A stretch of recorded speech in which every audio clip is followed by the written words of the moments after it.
Bonjour, je m'appelle Amélie Bédard, je suis directrice générale de la coopérative de solidarité SAPSA. On est partenaire et co-gestionnaire dans le projet de service de consommation supervisée avec le CIUS de la Capitale-Nationale.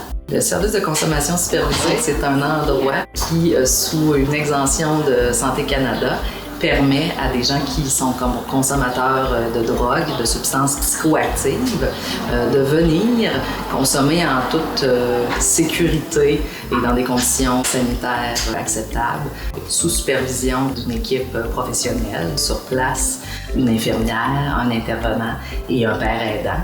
On travaille dans une approche de réduction des méfaits. Donc, la réduction des méfaits ne vise pas à un arrêt de la consommation, mais bien à travailler sur les comportements plus à risque et faire en sorte que les gens soient dans un contexte sécuritaire et sanitaire et qu'on puisse prévenir les surdoses.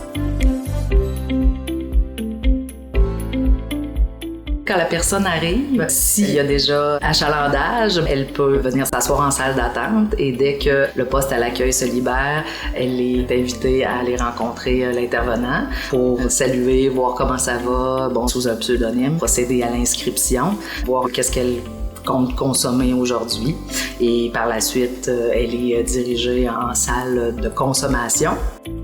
Mon rôle ici, ça va être vraiment de soutenir la personne dans sa consommation selon son rythme, ses besoins. Puis c'est sûr qu'on est dans une approche de réduction des méfaits, fait qu'on va vraiment être là pour les besoins de la personne, puis de s'assurer qu'on respecte bien son désir dans sa consommation. Les services, c'est beaucoup de l'écoute active, essayer de créer un lien de confiance avec l'usager qui va se présenter ici, parler en fait de sa consommation de manière ouverte, puis lui offrir un espace sécuritaire pour venir consommer aussi avec tout le personnel qu'il y a ici, autant les infirmières puis les pères aidants, pour échanger puis s'assurer que la personne soit bien. On va lui remettre tout le matériel stérile et sécuritaire pour qu'elle puisse procéder à sa consommation. Si elle a des interrogations, soucis, elle peut jaser au préalable avec l'intervenant ou aussi avec l'infirmière qui peut lui fournir de l'enseignement sur comment bien s'injecter. Donc la personne s'installe dans un cubicule, prendre son temps, vivre son high, son trip, dépendamment de la substance consommée. Ça peut durer 2 minutes comme ça peut durer 20 minutes. Là, c'est variable selon les consommateurs.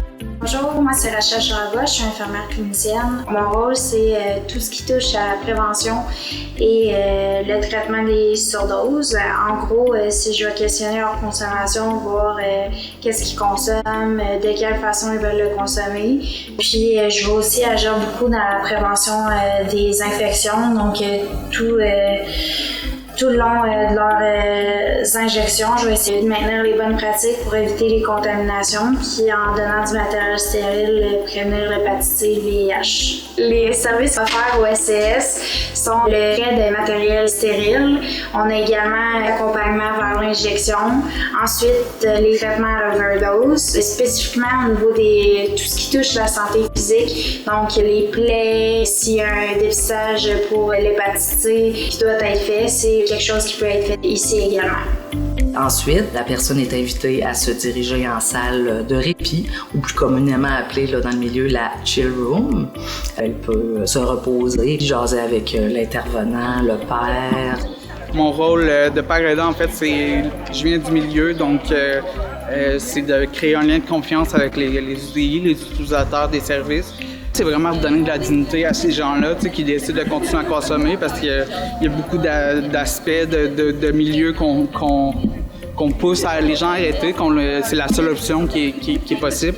Moi, je crois beaucoup en la méthode de réduction des méfaits, qui accepte la personne comme elle est et qu'elle décide de continuer à consommer, mais qu'on réduise les risques, qu'elle en décède ou qu'on l'incite à consommer de manière sécuritaire.